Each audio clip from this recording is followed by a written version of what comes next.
In this lesson, we're going to look at the Beatles' Twist and Shout. Very simple song, 3 chords, really simple chart. I'm going to show you the riff and the chords, how to play it, and just a very quick little lesson. So great for beginners on this. Again, because it's only 3 chords, but they're not chords. They're not the regular chords if you're just starting out playing. These are different chords than the C, F, and G that you've maybe started with. This is in the key of D. Right. So our first chord is a D, played like this. Now, you might see it marked to play like this. I like to play it using my pinky finger because it's easier for me to fit it in there.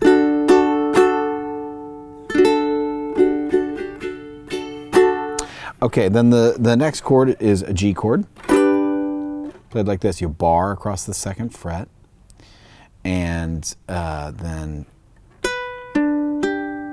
got it like this. Okay. Then we have the E chord. I'm sorry, A chord. My mistake. A chord, same form, just slid up a whole step. And those are the 3 chords.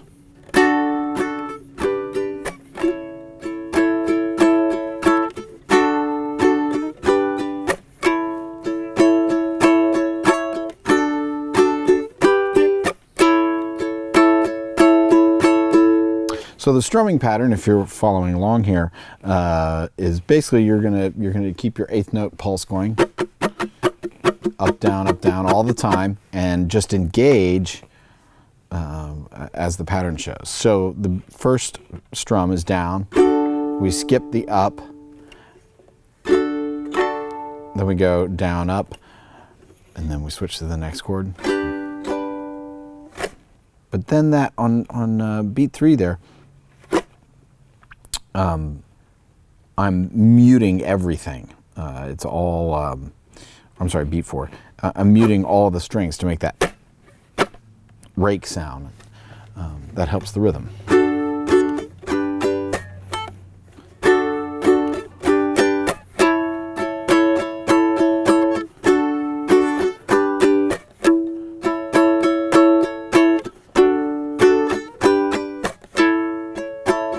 It sounds better up at speed.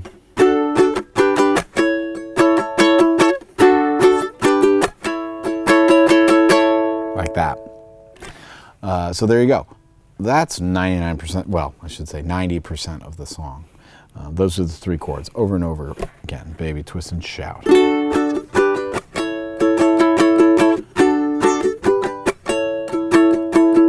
Okay? So then in the middle of the song, the 2 guitar players play a riff together. What were their names? George and John? Something like that. And it goes like this.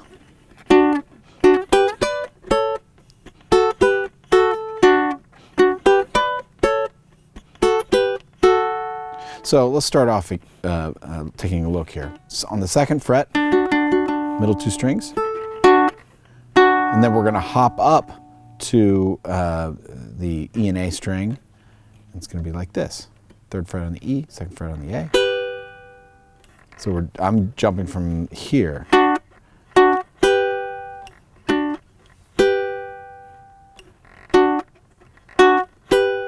Like this. This is kind of a tricky thing to play because you're basically playing 2 melodies, you know. And then the other melody is, let's see. Oops.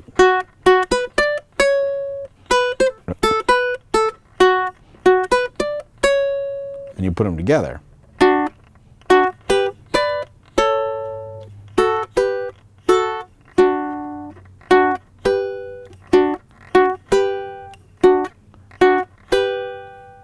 And the 3rd note in the riff is, got to slide all the way up to the 7th fret on the E string, 5th fret on the A, and then down. Now notice how I'm switching fingers to make this easier, so I'm not having to do weird things. I'm trying to make it easy to play. And then this has open A, second fret on the E. Then you slide up, back again, and then down to the original note.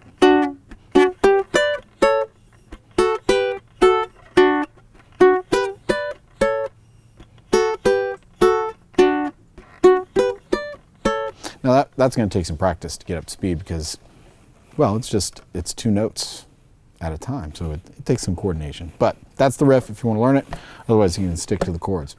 Then at the very end, or the last part, I should say, is the ah section where they build the chord in the background vocals.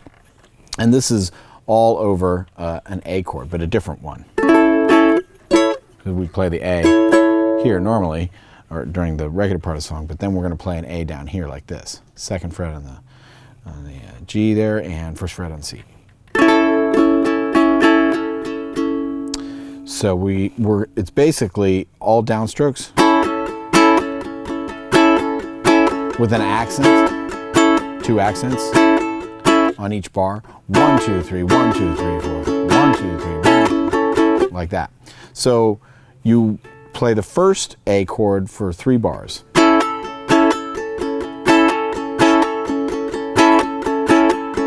Then we switch to an A7 chord. Sorry, like this. 4th fret on C, 3rd fret on E, 4th fret on A. And you can play the G open.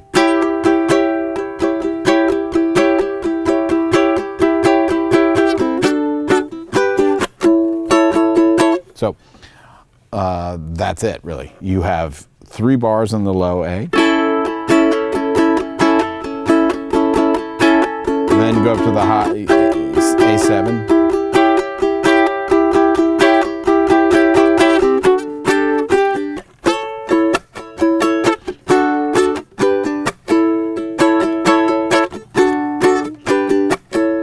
And you're back into the song again.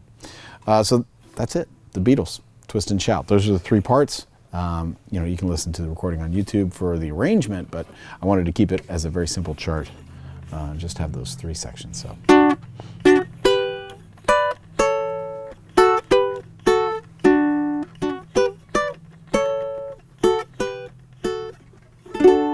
There's a very island vibe to it. So there you go. Beatles, Twist and Shout for the uke.